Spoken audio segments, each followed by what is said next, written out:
देखिए, जिस तरह से आम जिंदगी में हम मीटर का प्रयोग पैमाइश के लिए नापने के लिए करते हैं, इंग्लिश लिटरेचर में खासतौर से पोएट्री में भी मीटर का प्रयोग होता है। मीटर कई प्रकार के होते हैं और उन्हीं में से एक प्रकार है आपका हेप्टामीटर। तो इस वीडियो में हेप्टामीटर किसको बोलते हैं, इसका अर्थ और मतलब समझते हैं, डेफिनेशन देखते हैं, इसका क्या फॉर्म होता है, किस तरह से हेप्टामीटर बनता है, सबके बारे में जानते हैं, एग्जाम्पल से अच्छी तरह से समझते हैं। तो चलिए वीडियो को स्टार्ट करते हैं। Welcome to English Educator Desk, आपका इंग्लिश एजुकेटर डेस्क पे स्वागत है। देखिए, समझिए कि मीटर का आशय है, मतलब है पोएटिक मीटर। उन्हीं में से एक है हेप्टामीटर। तो वर्ड को समझिए कि हेप्टा का मतलब होता है 7, मतलब 7, और मीटर का मतलब होता है यहाँ पर मेट्रिकल फीट। पोएटिक मीटर मतलब कॉम्बिनेशन ऑफ फीट और फुट। फीट के कॉम्बिनेशन को हम मीटर बोलते हैं। वो किस तरह से कॉम्बिनेशन होता है वो हम आगे जानते हैं। तो कुल मिलाकर के आप समझिए कि heptameter is a type of metre where each line of poetic verse contains 7 metrical feet और फुट। मतलब ये हुआ कि हेप्टामीटर एक प्रकार का मीटर है। कई तरह से जैसे मीटर होते हैं, मीटर के प्रकार हैं, जैसे डायमीटर, ट्राईमीटर, टेट्रामीटर, उसी में से एक है आपका हेप्टामीटर। और इसमें से क्या होता है, इसमें कोई जो पोएटिक लाइन है वो 7 मेट्रिकल फीट की जो लाइन होती है उसको हम हेप्टामीटर बोलते हैं। अब देखिए, मेट्रिकल फीट क्या है और फीट किस तरह से बनता है वो हम समझते हैं। सबसे पहले जानिए, अगर हम क्रोनोलॉजिकल ऑर्डर में समझें तो 2 सिलेबल्स की वजह से एक फुट बनता है। मतलब 2 syllables is equal to 1 foot and the plural of foot is feet and 1 feet is equal to 1 metre. Clear है?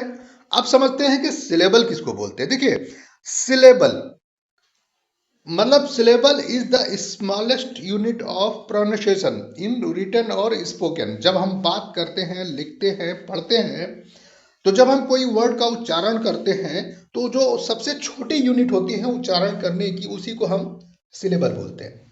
उच्चारण करने का मतलब जो उतार चढ़ाव है किसी वर्ड की अदायगी में, लफ्ज की अदायगी में जो उतार चढ़ाव आता है उसी को हम बोलते हैं। इसको एग्जांपल से समझेंगे तो पहले आप ये समझिए कि जो सिलेबल है उनमें कम से कम एक वावेल साउंड होना चाहिए और एक वर्ड में एक सिलेबल हो सकता है, एक सिलेबल से ज्यादा भी हो सकता है, मतलब 2 भी सिलेबल्स हो सकते हैं, 3 भी सिलेबल्स हो सकते हैं।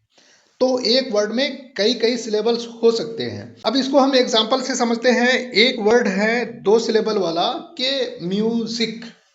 तो एक वर्ड है म्यूजिक, लेकिन इसमें सिलेबल्स 2 पाए जा रहे हैं। पहला सिलेबल है म्यू, दूसरा सिलेबल है जिक। तो यह 2 सिलेबल मिला करके आपका एक फुट हुआ।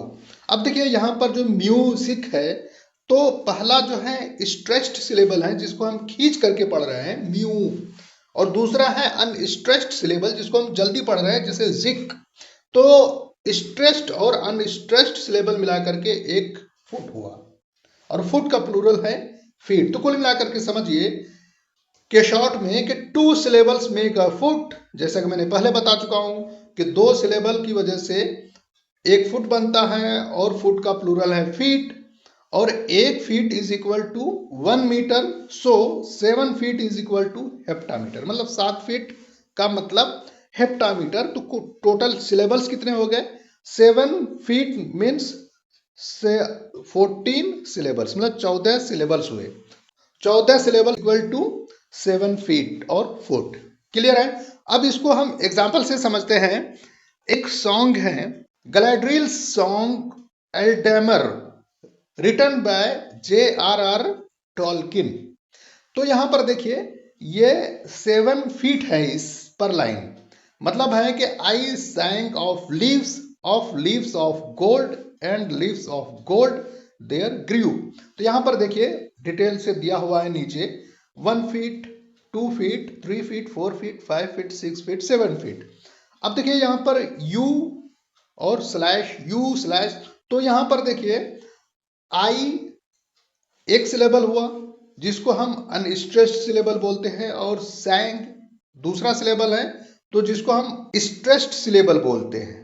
तो इस तरह से आपका unstressed, stressed, unstressed, stressed, unstressed, इस तरह से 7 फीट तक गया है। तो यही आपका हेप्टामीटर है। 7 फीट इज इक्वल टू हेप्टामीटर। और यू जो है सिंबल है अनस्ट्रेस्ड सिलेबल का, और जो टेढ़ी लकीर है वो है स्ट्रेस्ड सिलेबल का सिंबल, और जो सीधी लकीर है वो डिवीजन है बिटवीन फीट और फुट। ठीक है, तो उम्मीद है आपने हेप्टामीटर को इंग्लिश लिटरेचर में और पोएट्री में एग्जाम्पल के साथ में इसके फॉर्म और स्ट्रक्चर को अच्छी तरह से समझ लिया है। Thanks for watching English Educator desk.